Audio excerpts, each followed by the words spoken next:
नमस्कार सर्वेदসকল समग्र देशते पुरानी पेंशन अर्थात ओपीएस पुनः प्रवर्तन करार बारे NMOPSर राष्ट्रीय अध्यक्ष विजय कुमार बंधु डांगरियाई आगंतुक जुलाई माहर केंद्रीय सरकारों बाजेट अधिवेशनर पूर्वे एटा बृहৎ कार्यसूची हाथत लैसे।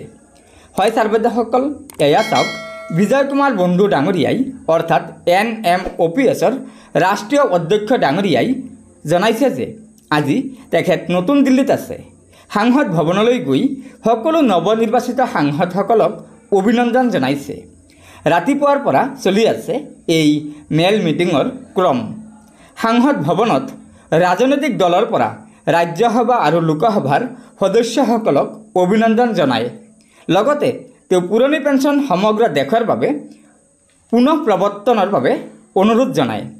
বিৰোধী সাংসদসকলক সদনত পুৰণি পেঞ্চনৰ বিষয়টো জোৰদাৰভাৱে উপস্থাপন কৰিবলৈ কয় আৰু শাসকীয় দলৰ সাংসদসকলক OPS কাৰ্যকৰী কৰিবলৈ অনুৰোধ কৰে, কিয়নো দেশৰ 1 কোটি শিক্ষক কৰ্মচাৰী আৰু বিষয়াৰ বৃদ্ধ অৱস্থাৰ এটা গুৰুত্বপূৰ্ণ বিষয় হৈছে এই OPS অৰ্থাৎ পুৰণি পেঞ্চন।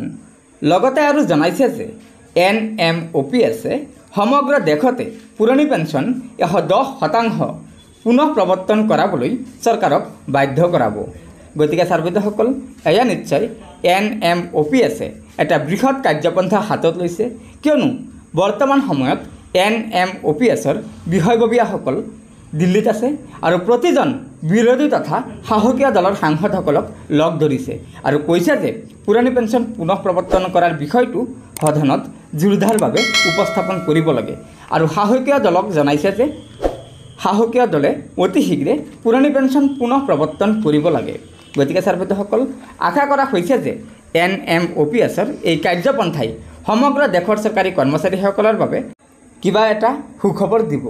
গতিকে ছাৰ্বেদসকল লগৰ বন্ধুবৰ্গক আজিৰ এই ভিডিঅ'টো শ্বেয়াৰ কৰি গুৰুত্বপূৰ্ণ খবৰটো জনাই দিব আৰু পৰৱৰ্তী সময়ত চৰকাৰী কৰ্মচাৰীসকলৰ বিভিন্ন খবৰসমূহ পোনপ্ৰথমে পাবলৈ অনুগ্ৰহ কৰি আমাৰ এই চেনেলটো ছাবস্ক্ৰাইব কৰি ল'ব। ধন্যবাদ।